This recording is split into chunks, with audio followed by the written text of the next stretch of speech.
Hari sore ini kita tiba di gedung olahraga Poni PD.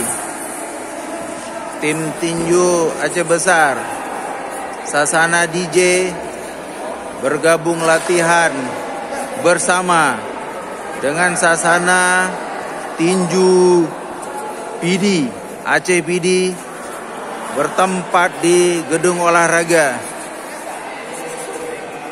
Tujuan latihan bersama ini mengajak pelaku olahraga untuk sama-sama kita mengembangkan olahraga tinju yang sangat kita cintai ini.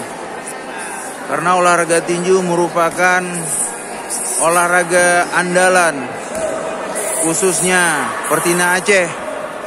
Semoga Pertina Aceh dapat jaya kembali, bisa bangkit bersama, satu misi, satu visi, agar